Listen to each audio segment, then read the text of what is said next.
Assalamualaikum warahmatullahi wabarakatuh. Selamat siang, salam dan bahagia untuk kita semua. Pertama-tama, marilah kita menjaga puja syukur kehadirat Allah Subhanahu wa Ta'ala yang telah memberikan rahmat sehingga alhamdulillah kami calon guru penggerak dapat melaksanakan acara pengibasan ilmu yang sudah kami dapat pada pendidikan guru penggerak. Tak lupa selawat serta salam senantiasa kita panjatkan kepada junjungan kita Nabi Agung Muhammad SAW yang senantiasa kita nantikan syafaatnya di yaumil qiyamah. Allahumma amin. Terima kasih atas kehadiran rekan-rekan semua, terutama juga terima kasih atas kesempatan yang diberikan kepada kami oleh Ibu Kepala Sekolah yang telah memberikan kesempatan untuk kami melakukan pengibasan kepada rekan-rekan sejawat kami. Pada pengibasan kali ini, yaitu akan membuat keyakinan kelas. Apa itu keyakinan kelas? Nah, keyakinan kelas adalah suatu budaya positif. Dan apa contoh penerapan budaya positif? Budaya positif di sekolah yaitu nilai-nilai dan kebiasaan-kebiasaan di sekolah yang berpihak pada peserta didik agar mereka dapat berkembang menjadi pribadi yang kritis, penuh hormat, dan bertanggung jawab. Maksudnya apa?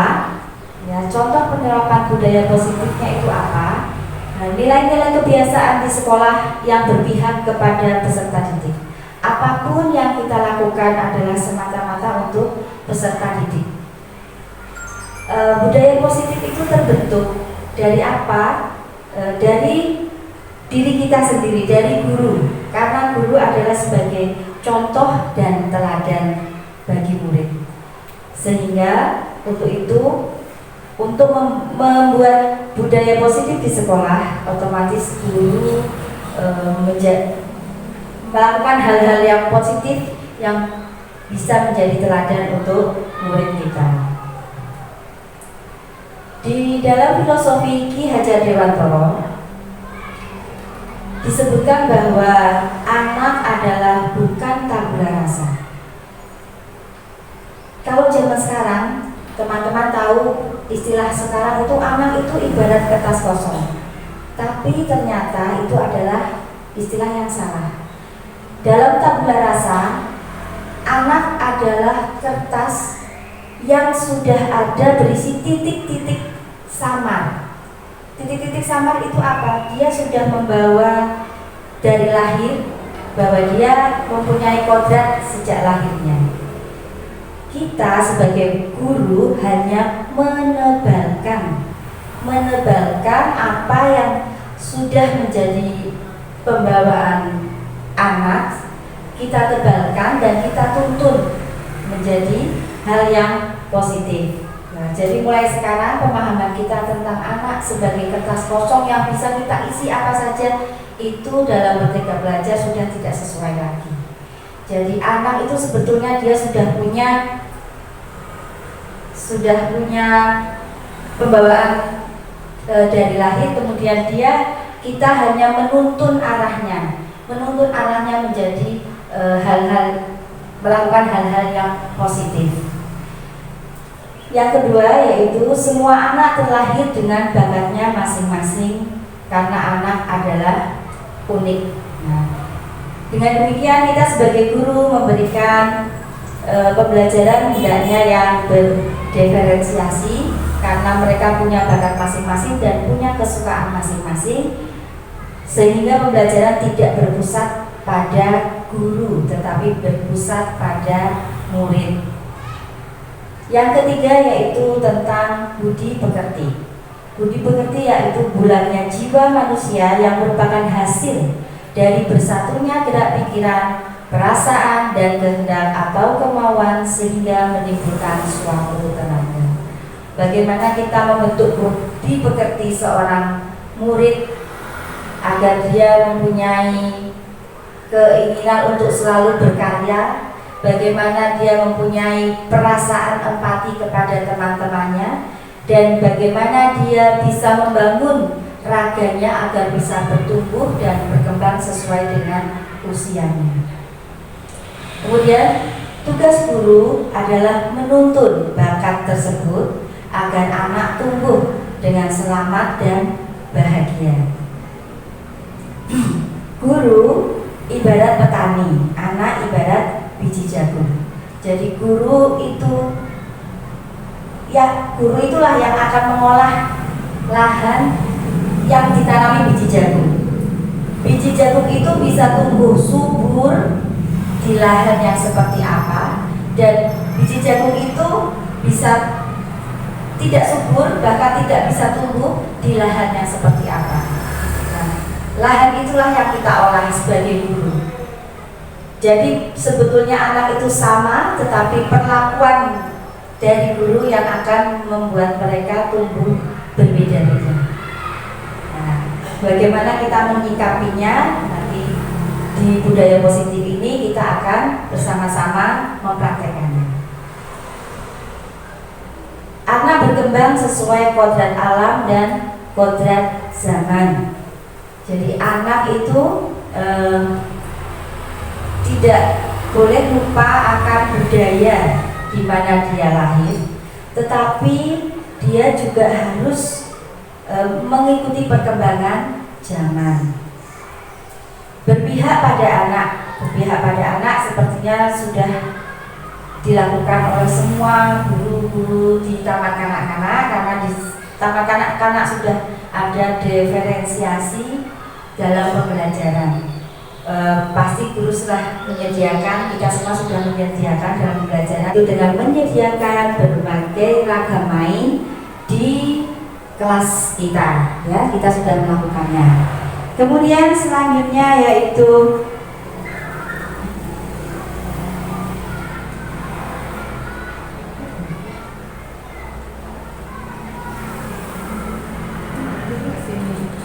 teori kontrol, yaitu teori kontrol bagaimana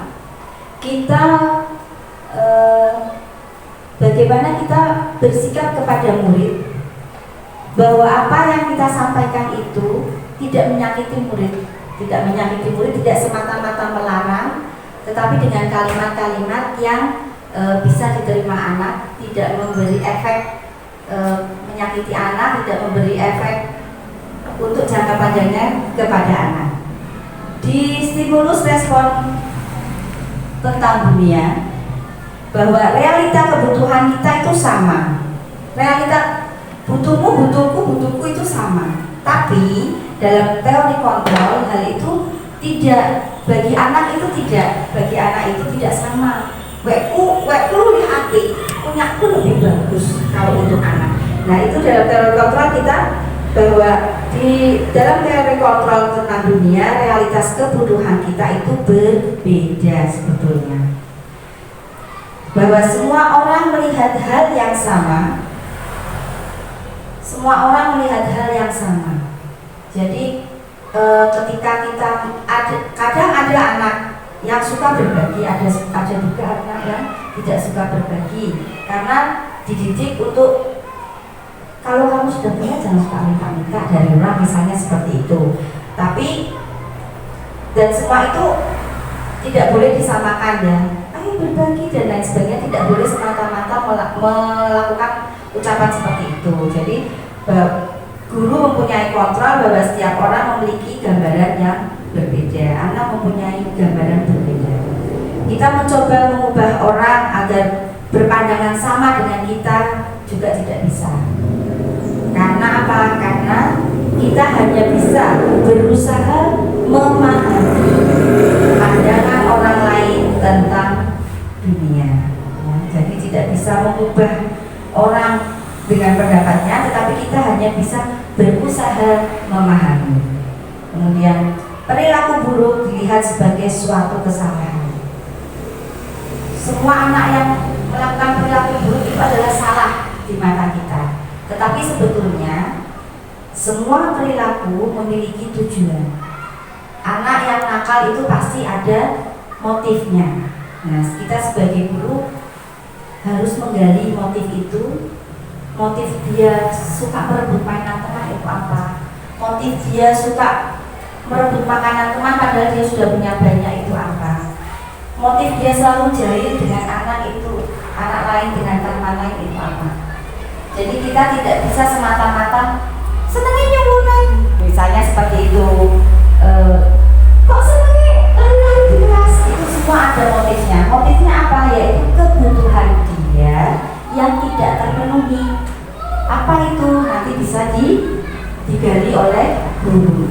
Nah, motif-motif apa yang belum terpenuhi? Oh, ternyata di rumah dia kurang kasih sayang, sehingga dia selalu meminta perhatian gurunya dengan berbagai cara, termasuk dengan teman-temannya, jahil dan sebagainya. Itu berarti ada kebutuhan dia yang belum terpenuhi. Jadi dia mencari perhatian.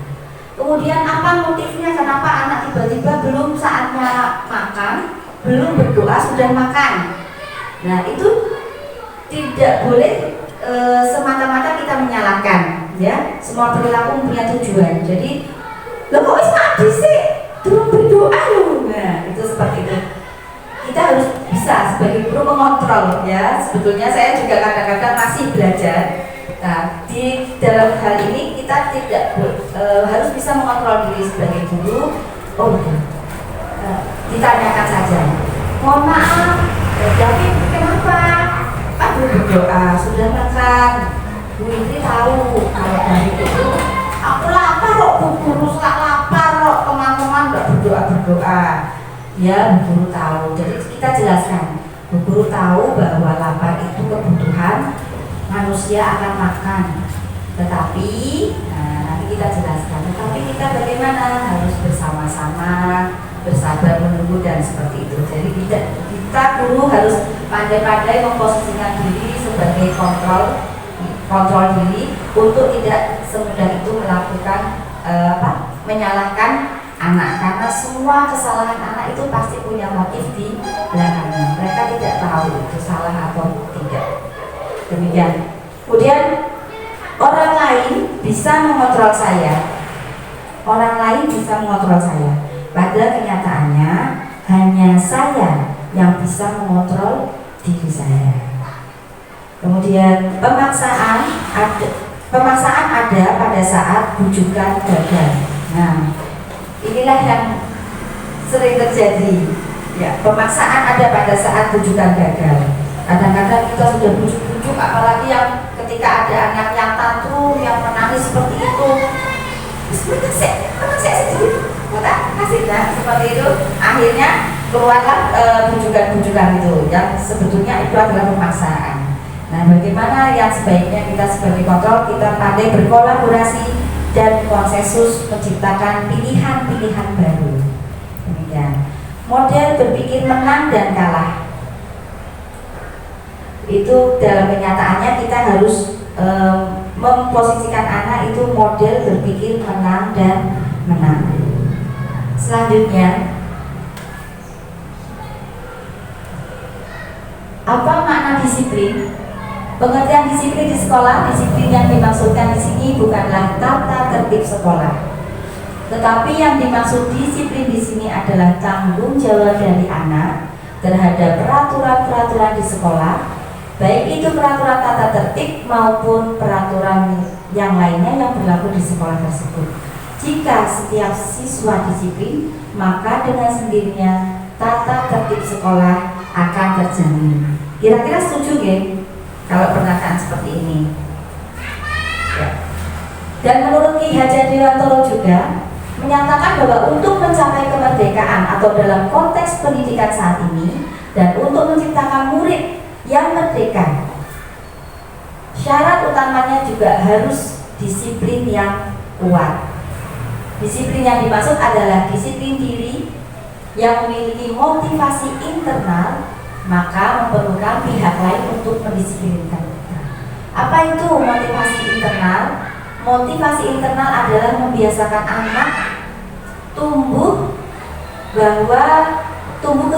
kedisiplinan dalam dirinya, tanpa harus ada penghargaan, tanpa harus ada paksaan, tanpa harus ada hukuman dan lain-lainnya yang membuat dia melakukan itu hanya semata-mata untuk memperoleh sesuatu.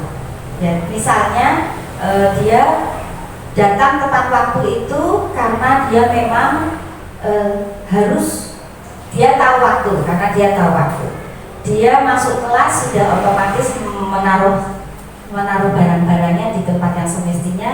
Nah, itu juga sudah motivasi intrinsik, motivasi yang sudah tumbuh dalam diri anak tersebut. Selanjutnya, mengapa keyakinan kelas? Mengapa tidak dibentuk saja peraturan kelas?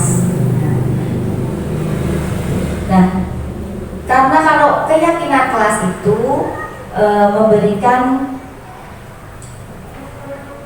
menumbuhkan motivasi intrinsik dalam anak, tetapi peraturan itu lebih banyak seperti hanya dari satu sisi. Kalau peraturan itu biasanya dibuat dari guru, dari sekolah untuk murid-murid, tetapi ketika anak-anak diajak membuat keyakinan kelas itu adalah kesepakatan bersama. Diharapkan dengan membuat keyakinan kelas itu lebih efektif menumbuhkan motivasi disiplin anak daripada membuat sebuah peraturan. Jadi ada kolaborasi antara guru dan murid. Sekarang ada game ya, monggo dijawab. Mengapa kita memiliki peraturan tentang penggunaan helm pada saat mengendarai kendaraan motor? Motivasi apa? Motivasi apa yang membuat Bujum menggunakan helm pada saat naik motor? Saya harus pakai helm. Kenapa Bujum? Biar aman. Biar aman, ya. Berarti seperti itu, jawaban itu adalah sudah motivasi intrinsik bahwa saya harus melindungi kepala saya agar aman, bukan karena takut ditilang polisi, tapi untuk keselamatan diri kita. Lah itulah namanya motivasi intrinsik. Berarti dalam diri Bujum sudah tumbuh motivasi itu. Mengapa kita memiliki peraturan? Memiliki peraturan tentang menggunakan masker dan mencuci tangan setiap saat. Bu An bisa jawab? Untuk melindungi diri kita dari virus. Ya, melindungi diri kita dari virus. Bukan karena ada peraturan kalau tidak pakai masker didenda. Nah, itulah motivasi intrinsik dari diri kita. Nah, nilai-nilai keselamatan atau kesehatan inilah yang kita sebut suatu keyakinan. Dalam diri kita sudah tertanam keyakinan-keyakinan, nilai kebajikan universal yang disepakati secara tersirat dan tersurat, lepas dari latar belakang suku, negara, bahasa maupun agama. Nilai-nilai kebajikan menekankan pada keyakinan seseorang akan lebih memotivasi seseorang dari dalam. Seseorang akan lebih tergerak dan bersemangat untuk menjalankan keyakinannya daripada hanya sekedar mengikuti serangkaian peraturan tertulis tanpa makna. Murid-murid pun demikian. Mereka perlu mendengarkan dan memahami arti sesungguhnya tentang peraturan-peraturan yang diberikan. Apa nilai-nilai kebajikan di balik peraturan tersebut? Apa tujuan utamanya? Dan menjadi tidak tertarik atau takut sehingga hanya sekedar mengikuti serangkaian peraturan yang mengatur mereka tanpa memahami tujuan mulianya. Nah, itulah bagaimana kita guru membuat kesepakatan keyakinan kelas. Kita belajar mengajarkan pada anak melakukan kesepakatan keyakinan kelas yang dibuat bersama-sama dengan harapan mereka akan tumbuh motivasi internalnya tanpa mengharapkan sesuatu. Tahapan menciptakan program kebajikan. Nilai-nilai kebajikan yang sekarang yaitu P5 itu. Lihat daftar kebajikan yang telah disusun bersama. Tentukan nilai-nilai kebajikan yang ingin dijadikan perhatian utama di sekolah Anda. Sempurnakan beberapa daftar nilai-nilai kebajikan yang utama. Dibahas kembali dalam kelompok utama. Kemudian baru dibuatlah poster atau muat di media sosial keyakinan sekolah atau kelas Anda. Pembentukan keyakinan sekolah atau keyakinan kelas. Yang sementara ini kita bikin adalah keyakinan kelas, nanti dipraktekkan di kelas kita masing-masing teman-teman. Keyakinan kelas bersifat lebih abstrak daripada peraturan yang lebih rinci dan konkret. Keyakinan kelas berupa pernyataan-pernyataan universal. Kemudian pernyataan keyakinan kelas senantiasa dibuat dalam bentuk positif. Keyakinan kelas hendaknya tidak terlalu banyak sehingga mudah diingat dan dipahami oleh semua warga kelas. Apalagi kita masih di TK, jadi nanti praktek penyusunan keyakinan kelas kita hanya menggunakan gambar. Keyakinan kelas sebaiknya sesuatu yang dapat diterapkan di lingkungan tersebut. Semua warga kelas hendaknya ikut berkontribusi dalam pembuatan keyakinan kelas lewat kegiatan curah pendapat. Bersedia meninjau kembali keyakinan kelas dari waktu ke waktu. Jadi keyakinan kelas itu juga tidak bersifat stagnan, tapi bisa berubah-ubah, ditinjau kembali dan dikolaborasikan lagi. Nah, untuk kelas di SD mungkin ini, untuk kelas SD, kelas SD, SMA ini sudah bisa membuat keyakinan kelas dalam bentuk tulisan seperti ini. Ini adalah untuk kelas 1. Contohnya di dalam kelas itu setiap anggota itu kelas 1 itu. Kemudian yang untuk kelas 5 sudah mulai seperti itu. Kemudian yang kelas 7 itu ada hormat dan lain sebagainya. Nah, membuat keyakinan di kelas kelompok TK nanti akan kita praktekkan, yaitu 1, kita komunikasikan dulu pada warga kelas. Ya, sebagai guru kita komunikasikan apa yang menjadi unek-unek, semuanya unek-unek, semua anak-anak mengeluarkan unek-unek. Kenapa kelas rame? Kenapa ada apa saja? Semua anak dipancing untuk mengeluarkan unek-uneknya. Kemudian setelah meminta pendapat pada anak, menyimpulkan hal-hal yang tidak nyaman dulu. Ya, biasanya kita di papan tulis bisa, guru pakai papan tulis dan spidol. Kemudian menyimpulkan hal-hal yang baik, berarti yang hal-hal yang tidak baik apa. Kemudian menyimpulkan hal-hal yang baik yang diinginkan anak-anak. Anak-anak enaknya kelasnya itu bagaimana ya? Seperti ini Bu Indri, seperti ini. Ya, dia biarkan. Kemudian kita simpulkan. Kemudian mengarahkan anak untuk menyepakati keyakinan kelas. Setelah terbentuk, kita ajak anak untuk menyepakati keyakinan kelas. Kemudian mengajak anak untuk berkreasi membuat keyakinan kelas dalam bentuk gambar yang menarik. Menyediakan alat gunting gambar karena anak TK belum bisa membaca. Kemudian lem kertas untuk menempel. Nah, harapannya akan tumbuh motivasi intrinsik dalam diri kita saat seorang anak belajar untuk pertama kali menggabungkan guru-guru dan kata-kata serta menyadari bahwa ia dapat membaca. Timbul pijar di matanya dan sebuah senyuman di wajahnya. Anak tersebut begitu gembira bahwa ia telah mempelajari dan menguasai suatu keterampilan baru.